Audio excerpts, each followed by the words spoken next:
چاہو گر ہو برکت کاروبار میں تو سیکھو جو بتایا شریعت نے ہم کو، احکام تجارت، احکام تجارت۔ الحمد للہ رب العالمین والصلاة والسلام علی سید المرسلین، اما بعد فاعوذ باللہ من الشیطان الرجیم، بسم اللہ الرحمن الرحیم۔ الصلاة والسلام علیک یا رسول اللہ، الصلاة والسلام علیک یا حبیب اللہ، الصلاة والسلام علیک یا نبی اللہ وعلی آلک واصحابک یا نور اللہ۔ مدنی چینل کے ناظرین، سلسلہ احکام تجارت کے ساتھ حاضر ہیں اور ہمارے ساتھ موجود ہے حضرت معاون مفتی علی اصغر الطاری مدنی مدظر اللہ العالی۔ انشاءاللہ آپ کے سوالات کے جوابات ارشاد فرمائیں گے، درود پاک کی فضیلت شامل کرتے ہیں اور پھر بڑھتے ہیں آپ کے سوالات کی طرف۔ نبی رحمت شفیع امت صلی اللہ تعالی علیہ وسلم کا فرمانے ذی شان ہے، مجھ پر درود پاک کی کثرت کرو، بے شک یہ درود پاک پڑھنا تمہارے لیے پاکیزگی کا باعث ہے۔ صلو علی الحبیب صلی اللہ تعالی علی محمد صلی اللہ تعالی علیہ وسلم۔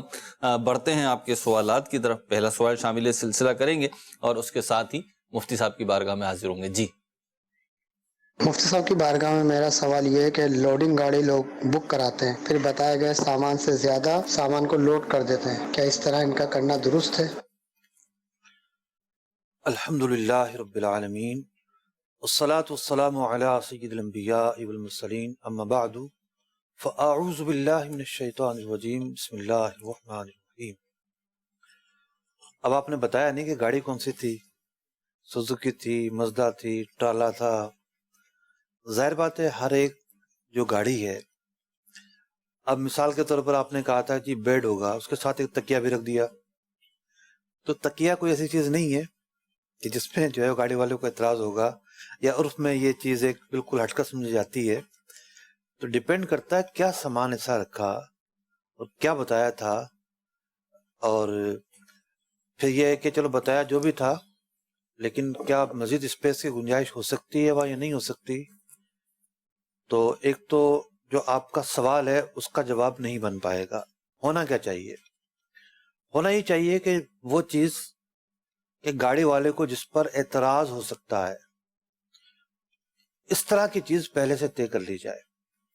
مثال کے طور پر آپ اس کو کہہ رہے ہیں کہ جناب اس میں نے اسکریپ لے کر آنا ہے، تو اس کو اندازہ ہوگا کہ اسکریپ بھاری چیز ہوتی ہے اور وہ اس کے مطابق ریٹ بتائے گا۔ اس کی گاڑی بعض اوقات بھاری اور کم بھاری کا مسئلہ نہیں ہوتا، بعض اوقات گاڑی کی سچویشن ایسی ہوتی ہے کہ وہ نہیں چاہتا کہ میں زیادہ لوڈ اٹھاؤں، گاڑی کی سچویشن ہی ایسی ہے، ٹھیک۔ تو بعد میں پھر اس سے بڑا سخت افسوس ہوتا ہے کہ یار یہ آپ نے کیا کیا، اس سے اس کرائے سے زیادہ اپنی گاڑی کی پرواہ ہوتی ہے۔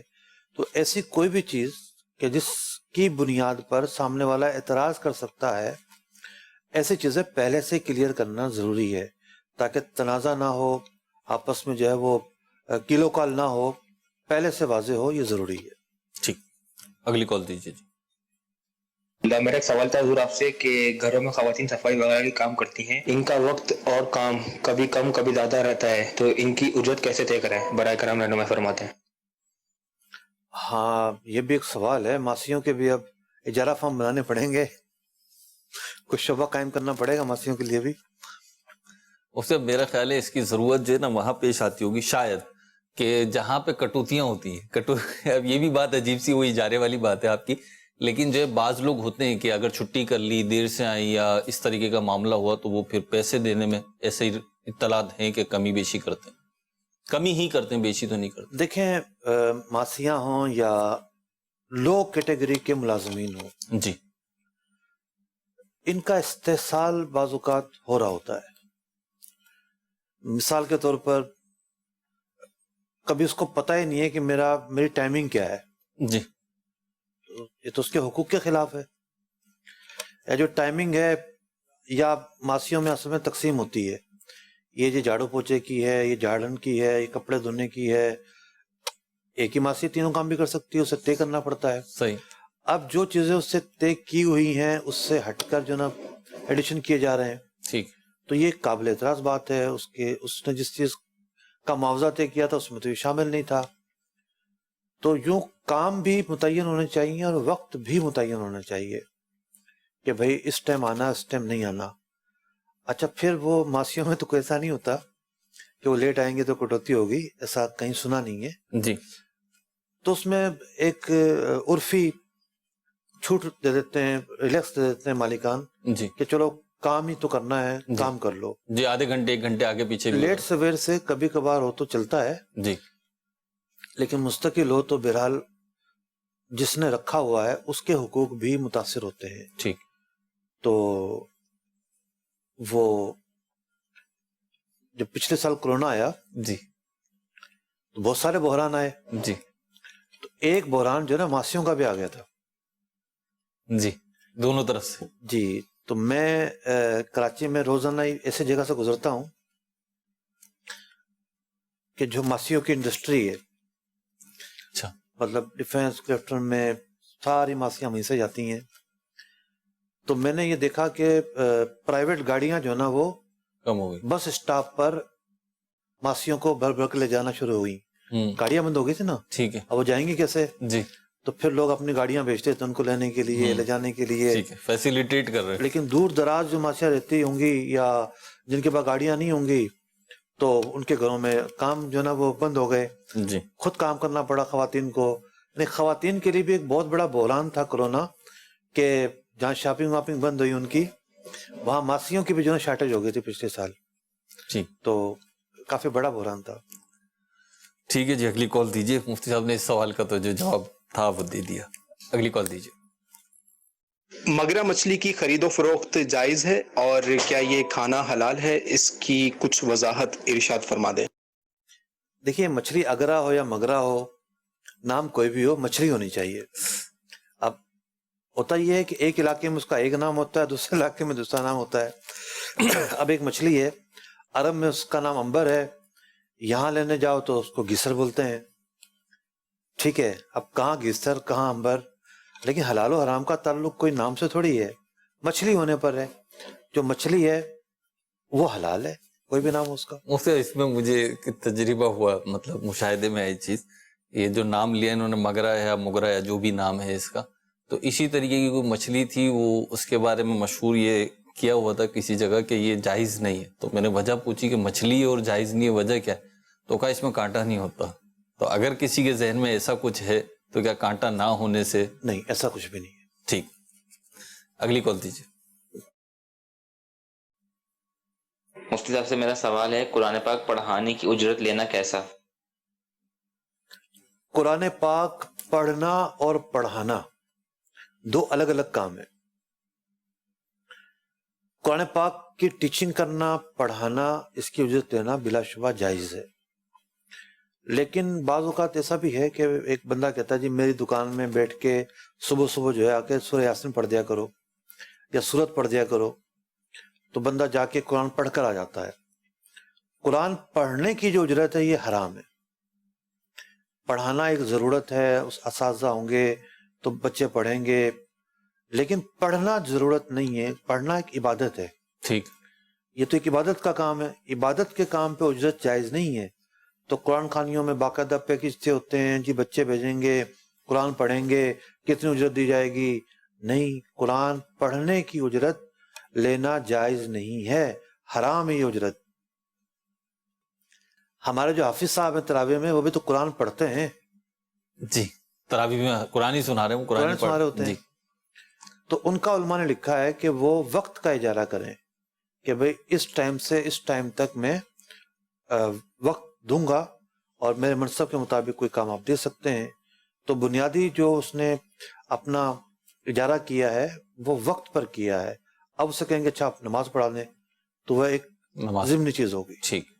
اور میں آپ کو یہاں پہ ترغیب بھی دوں گا، جیسے مفتی صاحب نے فرمایا کہ پڑھ تو سکتے ہیں نا، تو آپ جو ٹائم کے لیے بلا رہے ہیں کہ بھئی یہ اتنی تلاوت کر دیں، تو کیا ہی اچھا ہو کہ آپ اپنے پڑھنے کے لیے بلا لیں. یا دعوت اسلامی کو مدرسۃ المدینہ بالغان، دیکھیں دعوت اسلامی کے تحت جی مارکیٹس میں قرآن پڑھانے کی سہولت موجود ہے. جی الحمدللہ، اور مفت موجود ہے. مارکیٹ کے لوگ جو ہے نا وہ چاہتے ہیں کہ ہماری مارکیٹ میں قاری صاحب آئیں اور مارکیٹ میں آ کے ہمیں قرآن پڑھا دیں. ہمارے پاس ٹائم ہوتا ہے ابھی لنچ ٹائم میں تھوڑا سا ٹائم نکل آتا ہے، 20-25 منٹ صبح میں نکل آتے ہیں، تو دعوت اسلامی کی جو مجلس ہے تاجران کی، اس سے رابطہ کریں، اور وہ جو ہے آپ کے پاس قاری صاحب بھیجیں گے، فی سبیل اللہ وہ پڑھائیں گے۔ کراچی کا تو مجھے اندازہ نہیں ہے، لاہور میں دعوت اسلامی کے زیر اہتمام کئی ہزار مقام پر، کوئی مجھے فگر اب یاد نہیں ہے، 4 یا 5 ہزار کا فگر تھا، 4 یا 5 ہزار مقام پر ڈیلی کی بنیاد پر مارکیٹ میں قرآن پڑھایا جا رہا ہے الحمدللہ۔ سبحان اللہ۔ اور اگر آپ کے نہیں بھی لگتا تو آپ رابطہ کر لیں گے تو انشاءاللہ شروع ہو جائے گا، آپ بھی پڑھ لیں گے، دیگر بھی پڑھ لیں گے۔ چلیں جی نیکسٹ کال دیجیے۔ یار لاہور سے بات کر رہا ہوں۔ یہ سوال ہے، میں ایک رکشا ڈرائیور ہوں کہ میں سواریوں سے جس طرح 80 روپے کرایہ یا 90 روپے 100 روپے کرایہ، میں ان سے اگر 10-20 زیادہ لے لیتا ہوں، کسی سے کم لے لیتا ہوں، کیا میرا ایسا کرنا صحیح ہے یا نہیں؟ اس کے بارے میں رہنمائی فرما دیں۔ ہوتا ہے نا بعض اوقات بندہ ایک گاہک کو چھوڑنے گیا 100 روپے میں، جی اچھا اگلے دن وہیں ایک گاہک ملا، اس نے دیکھا اس کو تو میں 150 بول سکتا ہوں، اس نے کہا 150 لوں گا، اس نے کہا چلو ٹھیک ہے۔ اب وہ دل میں سوچ رہا ہوتا ہے کہ بھئی یہ کہیں میں غلط تو نہیں کر رہا، ایک کو میں نے 100 آفر کیے تھے، دوسرے کو میں نے 150 لے لیے، تو یہ بھاؤ تاؤ ہے، اس میں آپ آزاد ہیں، آپ گاہک سے جو آفر کریں اور وہ قبول کر لے تو ٹھیک ہے، کوئی شرعی ایشو نہیں ہے۔ گاہک کا بھی فرق ہوتا ہے، ایک گاہک ہوتا ہے اس کی عادت ہوتی ہے جو مرضی آپ بول لیں اس نے 20-30-50 نیچے لے کر ہی آنا ہے، تو آپ نے یہ سمجھ کے بولا کہ اس نے نیچے لے کے ہی آنا ہے، وہ نکلا ذرا کشادہ دل کا، اور اس نے ایک چوں بھی نہیں کی، بیٹھ گیا آ کے، تو ٹھیک ہے، دو فریقین جس معاوضے پر راضی ہیں وہ معاوضہ درست ہے۔ مصعب اسی طریقے سے کوئی بھی چیز کی خرید و فروخت ہوتی ہے بالعموم بارگیننگ ہوتی ہے۔ بارگیننگ میں یہی ہوتا ہے کہ جو بیچنے والا ہے وہ یہی تصور کر رہا ہوتا ہے جو آپ نے بیان فرمایا کہ کچھ کم کرائے گا، اور ایک لمٹ اس کے ذہن میں ہوتی ہے اتنا کم کرائے، اب اس نے اتنا کم نہیں کرایا تو وہاں پہ بھی یہی حکم ہوگا۔ بالکل یہ حکم ہوگا، ٹھیک۔ اور بلکہ جو کم حیثیت تو سب کی اعلیٰ، آمدنی والے سب انسان ہے، واقعی بہت اچھا آپ نے متبادل بتایا ہے، وہ تو بالکل ہی غلط تھا۔ کم حیثیت، کم آمدنی والے جو لوگ ہوتے ہیں تو ان کے ساتھ جس سے ہو سکتا ہے وہ زیادہ چونچا نہ کرے تو اچھا ہے۔ اب دیکھیں نا مارکیٹ میں کتنے رکشے ہو گئے، اتنے رکشے ہو گئے کہ ایسا لگتا ہے کہ بارش کے مینڈکوں کی طرح برسے ہیں، تو ان کو کتنے گاہک مل جاتے ہوں گے روزانہ؟ مطلب 200-300 سے زیادہ یہ کما پاتے ہوں، بہت مشکل ہے۔ تو ایسی صورتحال کے اندر اگر کوئی سمجھتا ہے کہ میرے پاس ہے، حیثیت ہے میری، اور وہ نہیں کرتا بارگیننگ، بلکہ جتنے میں طے ہوا ہے تھوڑا زیادہ دے جاتا ہے، یہ بھی صدقے کی بہت اعلیٰ قسم ہے۔ زیادہ نہ بھی دیں، آپ اس لیے کم نہیں کروا رہے کہ چلے اس کو فائدہ پہنچ جائے گا، یہ خاموش صدقہ ہے جس میں سامنے والے کی عزت نفس بھی ہے اور اس کی ایک خاموش مدد بھی ہے۔ جی اس پہ بھی ثواب ملے گا انشاءاللہ، بہت زیادہ ثواب اس پر تو۔ ٹھیک۔ اور مصعب اس میں پیارے آقا علیہ السلام کی عادت مبارکہ تھی جی کہ آپ جو ہے بعض اوقات جو بھاؤ ہوتا اس سے زیادہ دے دیتے۔ جی ایسا بھی ثابت ہے کہ سودا ہو گیا، سودا ڈن ہو گیا، جی چیز ڈیلیور ہو گئی، ٹھیک ہے، پیسے بھی دے دیے، وہ پوری چیز بھی واپس دے دی، اللہ ہوگا، اسی کو واپس کر دیں، اسی کو واپس کر دیا۔ کیا بات ہے۔ اگلی کال دیجیے جی۔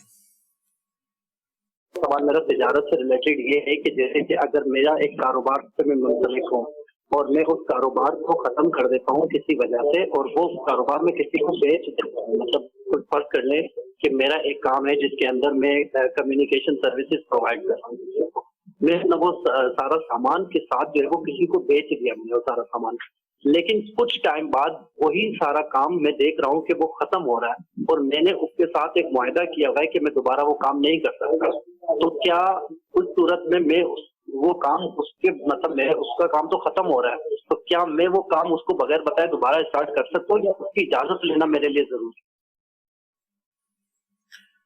ہے؟ دیکھیے جواب تو میں دے سکتا ہوں، لیکن یہاں ایک فریق کا مسئلہ آ گیا ہے، اس کا پوائنٹ آف ویو نہیں پتا ہمیں کہ کیا ایسی اغراض تھیں جس کی وجہ سے اس نے یہ کہا کہ آپ یہ کام نہیں کریں گے۔ اصولی طور پر تو وہ ایسی کوئی شرط نہیں لگا سکتا، نہ ایسی شرط ماننے کی کوئی پابندی ہونی چاہیے، لیکن اس کا ایک اوپینین آنا چاہیے اس نے شرط کیوں لگائی. این ممکن ہے کہ کوئی ایسی بات ہو بیک گراؤنڈ میں جس کی رعایت کی جا سکے. تو یوں تھوڑی سی وضاحت آپ بھی کر سکتے ہیں کہ اس نے یہ شرط کیوں لگائی ہوگی، آپ نے بھی تو قبول کی تھی. تو یہ پہلو سامنے آنے کے بعد جواب دینا زیادہ مناسب ہے. میرا سوال یہ ہے، میں سر بجلی کا کام کرتا ہوں، جو اگر میں کسی کا کسٹمر کا سامان لینے جاؤں، وہ سامان 100 روپے کا آئے اور میں اگر 120 روپے کا اس کو لے آ کے دوں، کیا وہ جائز ہے؟ دیکھیے، آپ کو اگر نمائندہ بنا کر بھیجا ہے، اس نے پیسے دے کر بھیجا ہے، تو جتنے کا ملا ہے اتنے کا ہی آپ کو دینا ہوگا. اوپر کے پیسے آپ نہیں رکھ سکتے، آپ جو ہے وہ خود نہیں رکھ سکتے. ٹھیک، اگلی کال دیجیے. ایک آدمی اگر پیسے دیتا ہے، وہ کہتا ہے کہ میں آپ خرچہ میں کروں گا اور کام آپ کریں، تو اس میں اس کی پرسنٹیج مطلب کہ فکس اگر کر لیں کہ ہم 10% آپ کو دیں گے یا 7% آپ کو دیں گے، تو اس طرح کیا حکم ہے؟ اس طرح ایک اور کمپنی بھی ہے، وہ کہتے ہیں کہ آپ ہمیں پیسے دیں، ہم آپ کو ڈیلی بیس پہ 7 سے 20% جو ہے نا وہ آپ کو دیں گے بچت. اس طرح ان کو پیسے دینے کیسا ہے؟ کیا بات ہے جناب، ڈیلی 7 سے 20% ہے؟ دنیا کی بڑی انوکھی کمپنی آ گئی ہے جناب کہ ڈیلی 1 لاکھ روپے دیں، آپ 7,000 روپے لے لیں. 7 سے 20، 7 سے 20 یعنی ایک دن کے اندر 1 لاکھ پہ 20,000 نفع دے دیں گے. اس سے بڑھ کر فراڈ کوئی ہو ہی نہیں سکتا دنیا میں.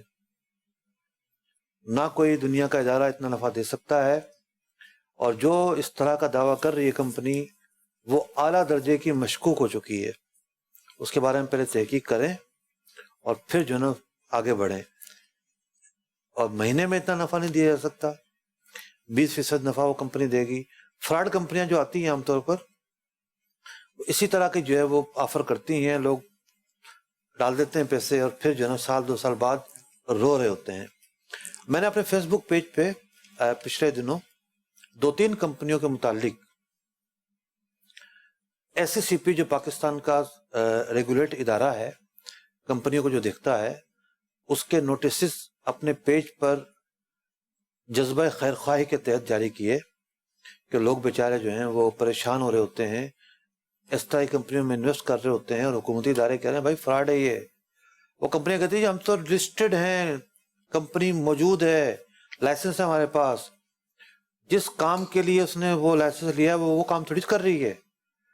جب بھی کوئی بندہ انویسٹمنٹ پکڑتا ہے تو وہ عام کمپنی کے دائرے سے باہر آ جاتا ہے.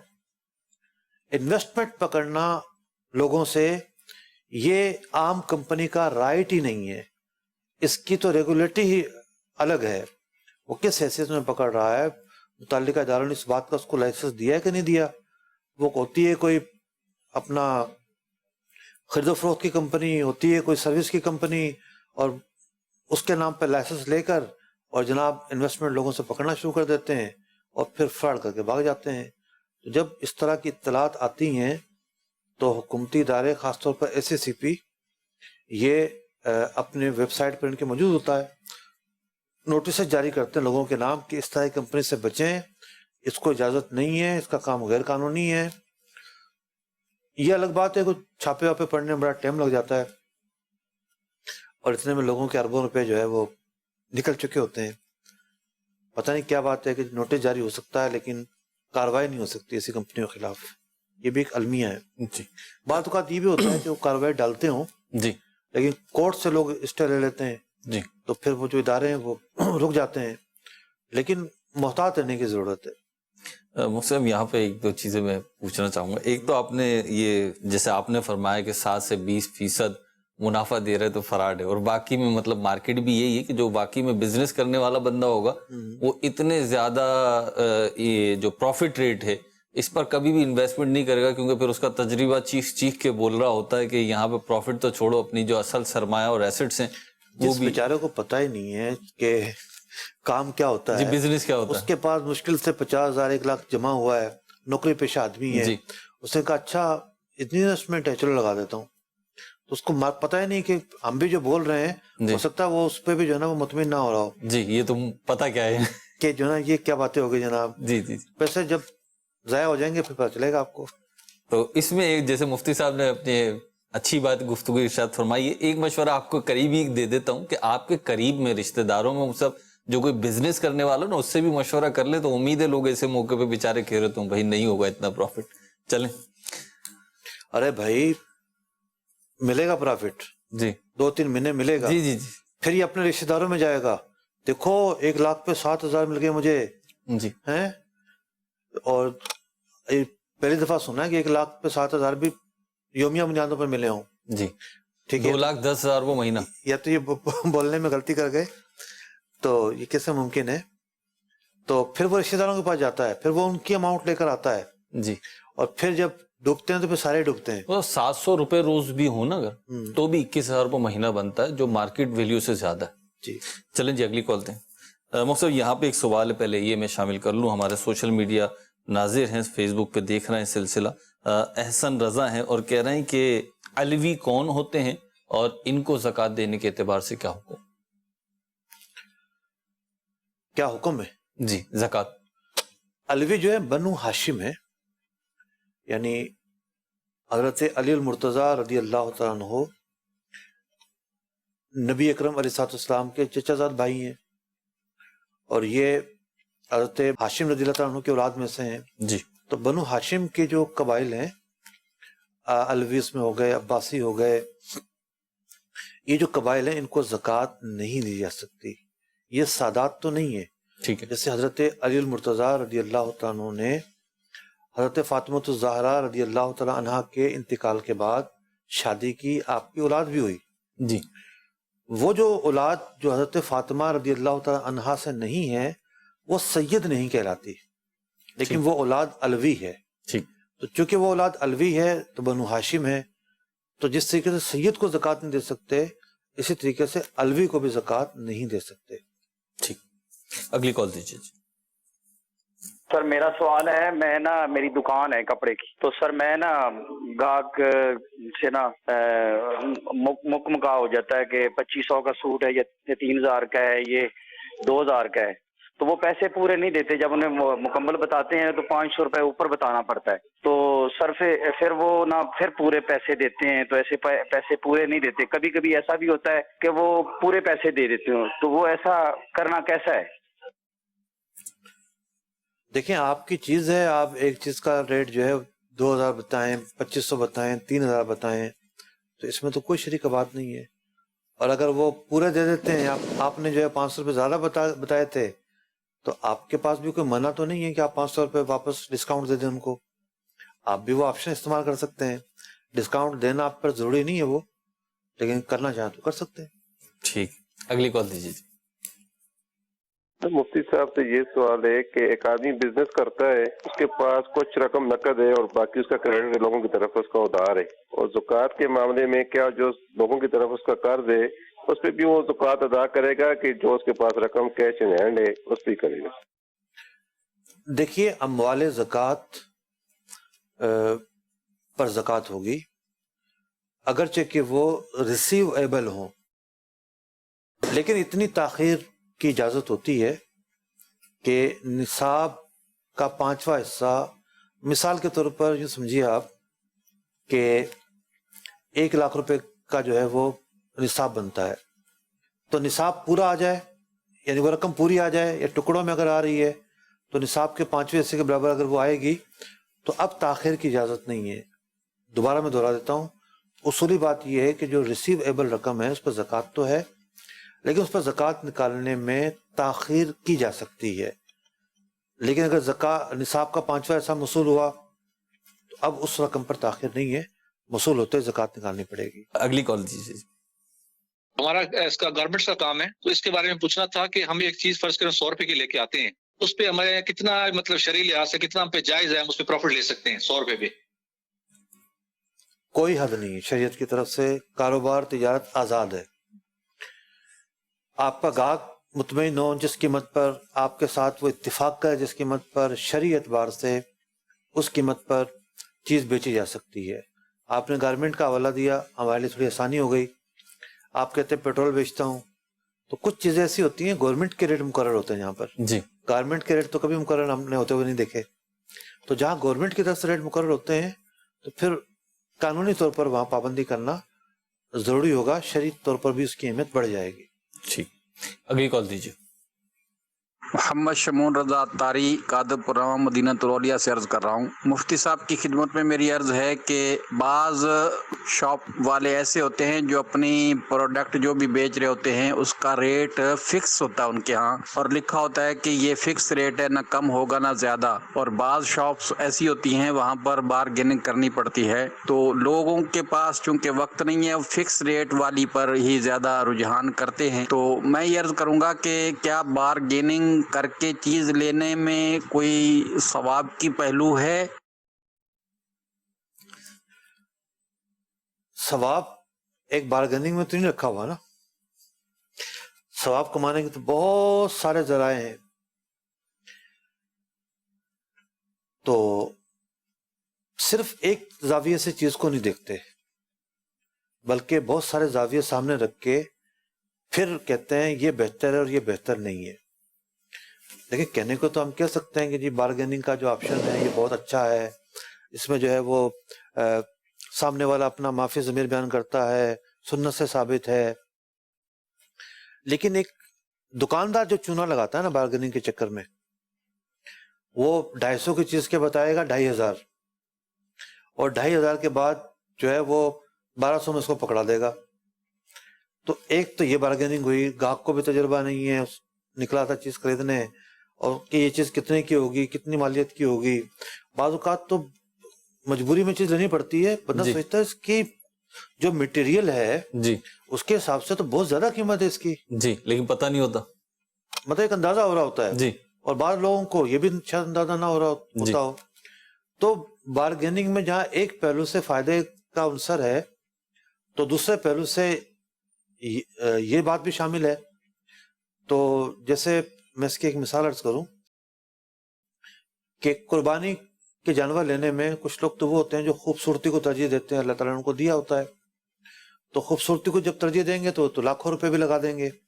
لیکن ایک متوسط جو آدمی ہے جسے 20-30 ہزار کے اندر بکرا لانے کی کوشش کرنی ہے, اب وہ جب منڈی جاتا ہے تو کھڑا ہی نہیں رہ پاتا وہاں پر, پتا چلتا ہے جی 50,000 لاکھ سے کم تو بول ہی نہیں رہا جی, وہ ریٹ اتنے بول دیں, کیا اس کا بھاؤ لگائیں, کیا کم کیا کریں. جی, میں ترکی گیا نا سفر پہ, جی, تو ہمیں ایک دکان سے کچھ خریدنا تھا, وہ ایک انار کی چائے تھی وہ خریدنی تھی. تو لکھا ہوا تھا 600 روپے لیرہ کلو, 600 لیرہ کلو, 600 لیرہ کلو. میں نے سوچا کہ ایسا کیا یہ آئٹم ہو گیا کہ 600 لیرہ کلو. ٹھیک ہے, وہاں کے حساب سے مہنگا ہے, بہت مہنگا لگا. ٹھیک, میں نے عرض کیا کہ بھائی دیکھو ناراض مت ہوئیے گا, میرا رائٹ ہے قیمت بتانا. وہ عربی بولتا تھا نا, میرا رائٹ ہے, ناراض نہ ہو تو میں قیمت بولوں کا بولو. میں نے کہا 180 لیرہ پر کے جی, اور اس نے ہمیں دیا 600 جس کے لکھے ہوئے تھے وہ 600 جس کے وہ بول رہا تھا 180 میں دیا.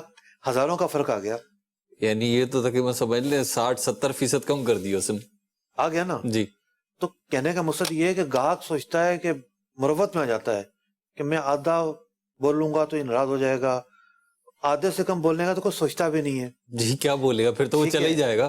یہ الگ بات ہے, ہمارے ساتھیوں نے مجھے کمیشن نہیں دی, ہم سب نے لیا نا, یہاں پہ بات ہم سب نے لیا نا, جی, تو ان کو دینی چاہیے تھی, آپ نے بھاؤ اتنا کم کروا دیا ہے. وہ دیتے تو آپ لیتے نہیں نا, مسئلہ یہ تھا.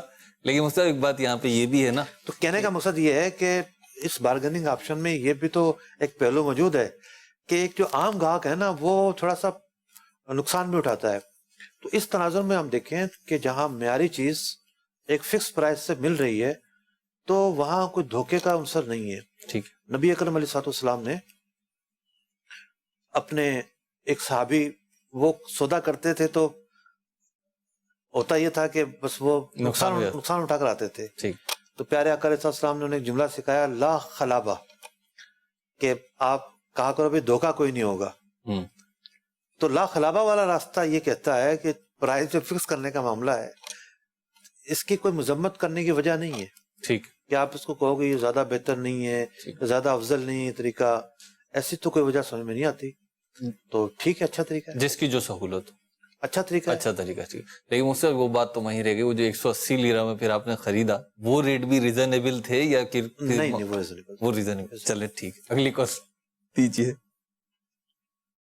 مفتی صاحب سے میرا یہ سوال ہے, کوئی چھوٹا سا کاروبار شروع کرنے کے لیے کسی سے قرض لے کے شروع کرنا جائز ہے یا نہیں, اور اس کے چلنے کے بعد اگر وہ شخص اس میں سے منافع کا کہے مجھے بھی شریک کرو تو وہ ٹھیک ہے یا نہیں؟ اس کا جواب اگر مجھے مل جائے تو بہت مہربانی ہوگی. قرض دینے والا صرف اپنے جو دیا ہوا پیسہ ہے وہ واپس لینے کا دعوے دار ہو سکتا ہے. اس کا اس کاروبار میں, اس نفع میں کوئی تعلق نہیں ہے. اگر مانگے گا تو سود کا تقاضا کرے گا. ہاں, اس کا دعویٰ سننے کی ضرورت ہے. عین ممکن ہے وہ یہ کہنا چاہتا ہو کہ بھائی میں نے تو قرض دیا ہی نہیں آپ کو, میں نے تو جو ہے آپ کو انویسٹمنٹ پر رقم دی تھی. جی, تو پھر وہ کیا کہتا ہے اس کا دعویٰ سن کے بات آگے بڑھائی جا سکتی ہے. لیکن اگر وہ یہ مانتا ہے کہ نہیں میں نے قرض دیا ہے تو سچی توبہ کرے اللہ کی بارگاہ میں کہ جس چیز کا مطالبہ کر رہا ہے وہ ایک حرام مطالبہ ہے.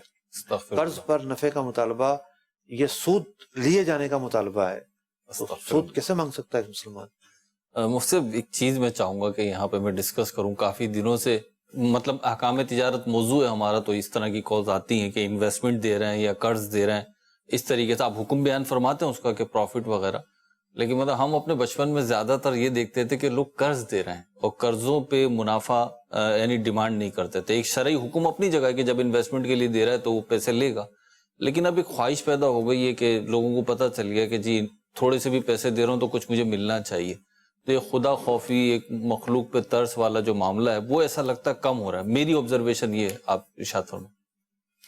میرے پاس چند دن پہلے ایک صاحب تشریف لائے. جی, انہوں نے اپنے مکان کے لیے ایک بھاری رقم اپنے بھائی سے لی. جی, فی الوقت جو گفتگو ہوتی رہی تو اس میں تو یہ ظاہر ہوا کہ لینی ہے.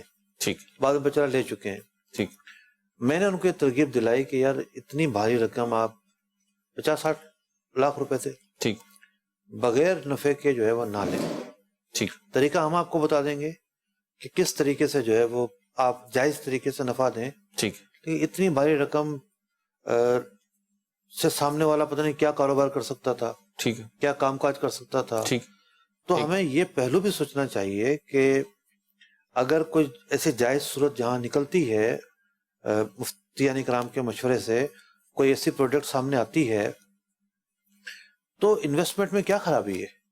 ٹھیک ہے نا, بالکل ٹھیک ہے, جائز ہے. تو اس کا گھر بھی چلے گا, اسے بھی فائدہ پہنچے گا. جی, یہ کیا بات ہے کہ جی آپ نے وہاں سے تو قرضہ لے لیا ہے, وہ ٹائم پہ بھی نہیں لوٹا رہے, اور سمجھتے ہیں کہ اگر وہ انویسٹمنٹ کا بھی کہے وہی منع کر دیتے ہیں. رائٹ تو ہے منع کرنے کا, لیکن اس کا فائدہ سوچیں گے تو کیا برائی ہے.